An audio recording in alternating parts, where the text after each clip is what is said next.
I get asked a lot of questions, from tech to cinematography, and I give out a lot of answers. That's why I've decided to come out with a brand new series called The Editing Room, where I share my knowledge and reviews on software, equipment, cinematography, and editing techniques. As a professional cinematographer, I'm excited to share my insights with you and help you take your editing skills to the next level. So whether you're a seasoned pro looking for more motivation or just starting out in the world of cinematography, the editing room is the perfect place for you. Join me on this exciting journey as we explore and take our skills to the next level.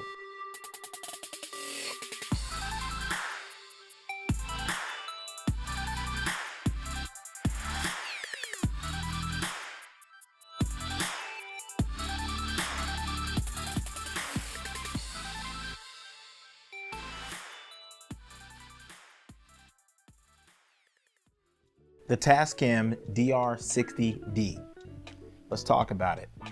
I never needed a linear recorder until I started shooting weddings. And when I started shooting weddings, I noticed that the sound just does not do its thing as best as a recorder can do it when you're running and gunning and you need to plant mics on people and pick up audio from like the bride or the groom, or anyone for that matter on a wedding set. And so the Tascam DR-60D really comes in handy when I'm shooting. So it doesn't have time code. So many people are going to be like, oh, it doesn't have time code, whatever. You can add time code through other devices later down the road.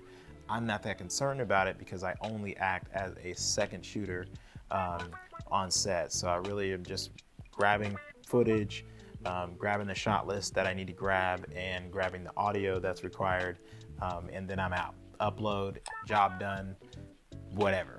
On other projects, I think I would rent the equipment that I would need to do time code. If I didn't want to build this out to connect to another machine to do time code, I would probably just rent out the stuff that I can do time code with. Because it's only going to be for that one project at the time. I don't shoot many projects that I'll need time code with. I do film on a Blackmagic Pocket CinemaCam 6K that does not have time code, so I've been doing that for quite some time. It really does not matter to me. So this is the tool. It has two inputs here that are XLR, or you can take a traditional XLR male. I'm sorry, not XLR and XLR male, it's XLR male or TRS input. And that will get you inputs on 1 and 2 here. If you want to input more devices, you have some 1/8 inch jacks here. So one of them are the jack 3-4. That jack will give you input as well as the camera in jack. So there's a total of 4 inputs. Not only does it have those inputs, it also has 2 outputs. So it's a 4x2. 4 inputs on one side and then a 2 output here. And one of those outputs are the headphones. So that's really important if you're setting up a shot or just audio and you need to hear how that sound's going to come out and you want to do some mic checks. You would do that straight through the headphone port, and it has its own little volume, which is a manually rotated dial there. Aside from that, you have a line out. So that's your camera out high. So that can be routed from what you have coming in on the front side for camera in. So not only do you have those 2 outputs, you have great inputs. The preamps on here are phenomenal for the price. Didn't pay much for this. It was around $200.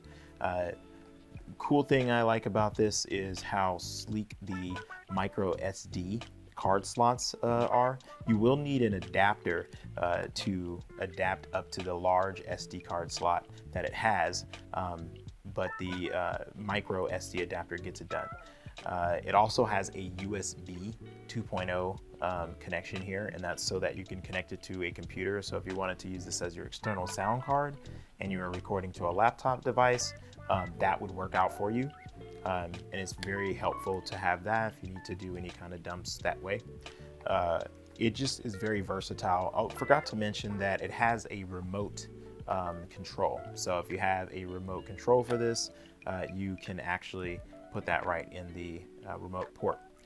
It's powered by AA batteries. It does not last that long. I give it about 3.5 to 4 hours on a good record.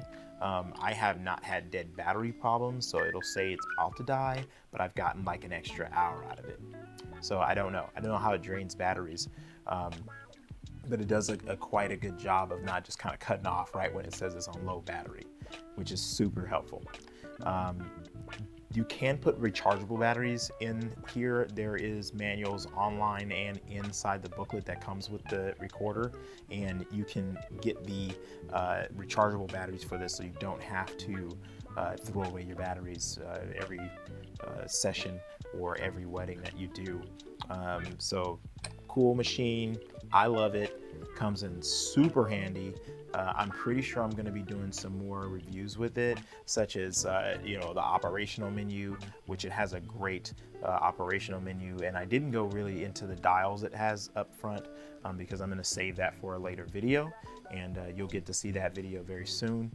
And yeah, we'll go through some other little details too, such as mounting points and ideas, and I'll actually set it up right in front of you and show you how we can do that. So cool. Stay tuned for the next video. I will be doing more of these in the edit room. This is just episode 1, where I'm just reviewing a Tascam DR-60DMkII, and it's a linear PCM recorder. Yeah, see you next time.